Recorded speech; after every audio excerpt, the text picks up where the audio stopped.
it's actually zero net deforestation. And what that means is if you have a concession area of 200,000 hectares, and you say, well, in this concession area, there's 40% is high conservation value forest. So we will protect that 40% conservation, high conservation value forest in the concession area to prevent any deforestation. And we can, any other forest that's in there doesn't get counted as forest, right? And the communities who used to be able to access that forest, maybe do agriculture if they wanted or other things, are now no longer able to access the forest because it's part of their conservation program. And sometimes they'll get even World Wildlife Fund or other conservation groups to come manage the forest. そしてグリーンウォッシュの話されていたんですけど、その話の続きですけれど、そのゼロデフォレステーション、つまり森林破壊ゼロということですね。でもこれ現実にはその総数、総面積に対してのゼロであることが多いです。例えば、20万ヘクタールのコンセッションの中にその、環境保全しなければ、保全されなければいけない価値のあるその森林が 40% あったとしましょう。そうするとその企業はそれを保護しますと言います。他方、それ以外の、もの森林については、それが森林であっても森林としてはカウントされなくて全て伐採されるということで、そのゼロ森林破壊っていうものが実現されるということが生じます。そしてもう一つ問題は、その地域のコミュニティがその森林を森林破壊しないと、企業が宣言するその環境保全地域というものに地域の人々がずっとそのアクセスできていて使うことができていたのに、それは環境保全されなければならない地域として新たに定められた結果、アクセスができなくなってしまう。そしてその森のその管理を例えば WWF 野生保護基金などが行うというようななんともパラドクシカルなことが生じています。And the question about incentives, and I'm sure Blanca can confirm this, but most of the countries that I was talking about have over the last 30, 40 years gone from self-sufficiency in food production to being very large net importers of food. Why? Because they have been forced under social adjustment programs and also I think because of some incentives that governments have with local business to import food, import rice, import wheat, import all kinds of staples that could be produced locally. Traditional foods have been disregarded. So there is a huge market within Africa, within each of these countries, that the local rural communities could be fulfilling, and there's no reason why they shouldn't be. And it's a horrible failure on the part of governments and the development banks who support and dictate policies to these governments that is the current situation. 先ほどインセンティブの話がありました。そして、これらのパームオイル油ヤシ生産地域にされてへのその企業へのプランテーション拡張が起きている国々というものは、もともとはその食料を自給することができていた国なんですが、その後現在では、主食のかなりの部分を輸入する国になってしまっている。これは、政府によってよるその政策の結果、工業化、プログラムであるとか、食料、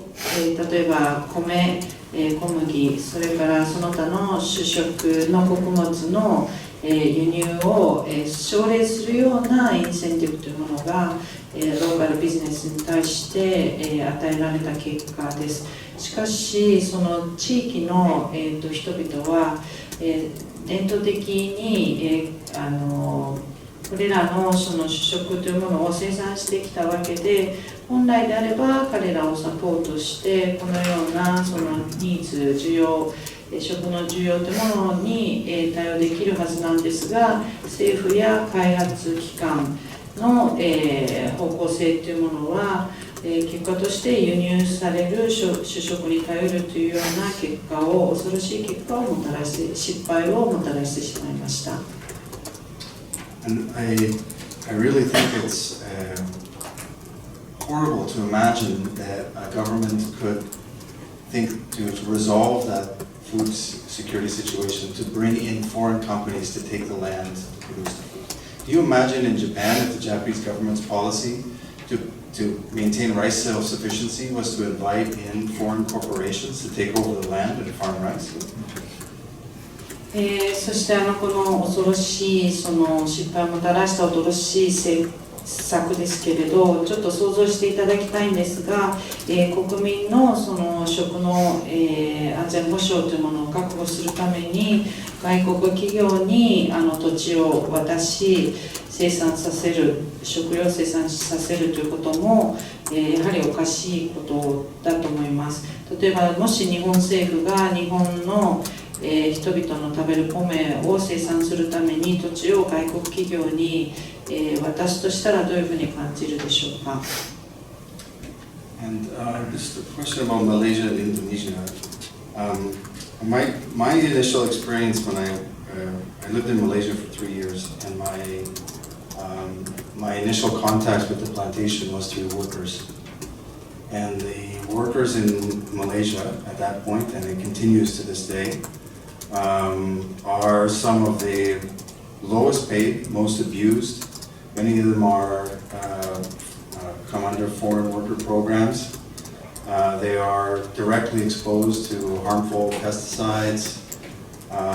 Oftentimes they have no rights to organize. So it is a situation of extreme labor abuse. And in Indonesia, Malaysia had a national program, so they are somewhat different in that they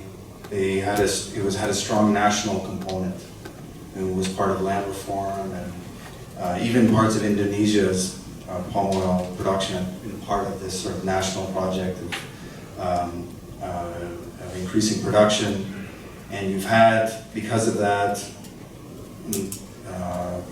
some of that production is in the hands of smaller scale producers.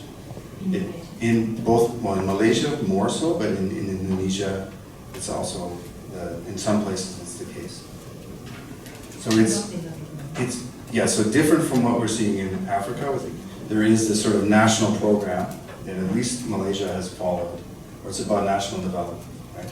It hasn't been good for the migrant workers who live there, but there has been some return of the benefits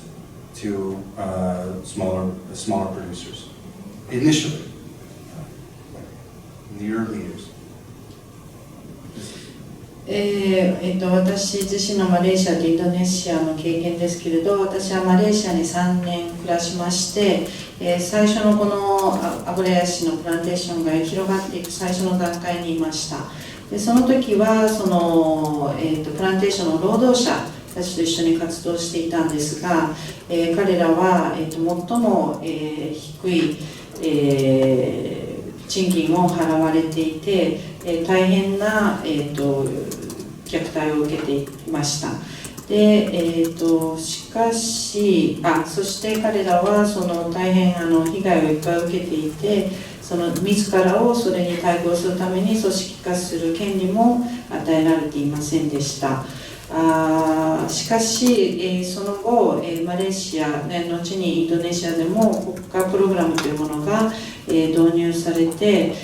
これは土地改革と、農地改革と同時に起こっていったんですけれど、いくらかのその小規模の生産というものが増えていきました。もちろんその移動労働者たちの状況というのは依然として厳しいということが言えます。しかしこのようなその国家プロジェクトというものはアフリカではまだ起こっていません。And at least from what I understand, in the case of Indonesia, over the last 2 decades, almost all of the increase in production has been on large-scale plantations. And most of these plantations are set up by either foreign or large Indonesian companies. Many of them owned by some of the wealthiest people in Indonesia. そして先ほど紹介した国家プログラムは、彼がいた時に起こっていたことなんですが、その後ですがインドネシア過去20年生産が急増していきました。その急増した生産のほとんどが大規模な企業によって行われており、そしてその企業は、外国のものかインドネシアの最も裕福な家族によって所有されている大企業によって行われてきています。And that expansion has happened with a serious deforestation, extreme forms of land grabbing. I mean, in many cases worse than what I described for Africa. You can see this in Indonesia. Labor exploitation. I don't think there's any difference. In fact, I think it's almost worse. There was, in the early days of the alliance when we had our first meeting, there was people invited from, peasants invited from Indonesia to share their experience. Some who had experience with these contract growing programs also. And they issued a warning to the African communities that the experience that they had lived was going to be visited on them now. そしてこのインドネシア等で東南アジアで起きている現実というものは実はアフリカよりひどい部分がありまして、森林破壊、大規模に森林破壊が起きている、そして土地の収奪が行われている、その手法はアフリカより時にひどいものであったり、労働搾取が起きています。でこのアライアンス、今日紹介したアライアンスの初期の活動の、ワークショップにはインドネシアの、人々が参加しておりまして、その中には小規模なその油安生産をしている契約栽培をしている小農の人もいたんですが、彼らはそのインドネシアで起きていることはいずれアフリカで起きるだろうというような警告を発していました。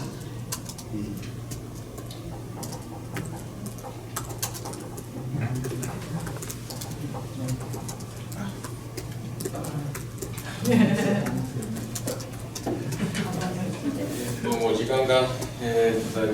ましたけれども、警戒というところはその前に、この中でお話が今あったところなんですけれども、やはりその、じゃあ輸入に頼らずに、生産をその各国で行うというような農業システムの方に変えてシフトしていくという考え方はその方向性的には正しい方向でないのかなというふうに、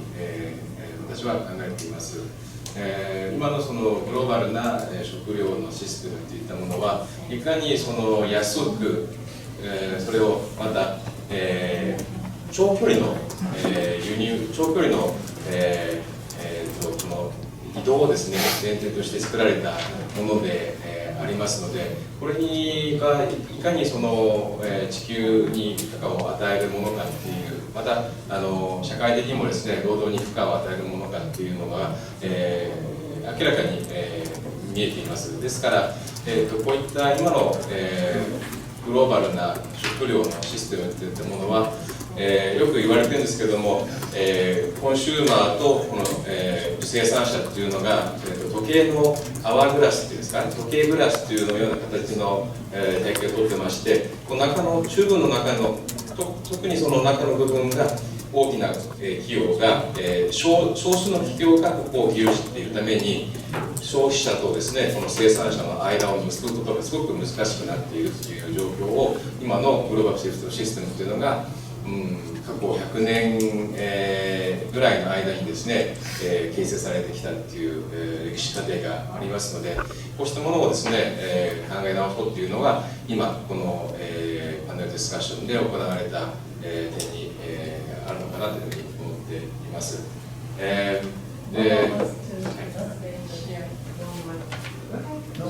was just telling Devlin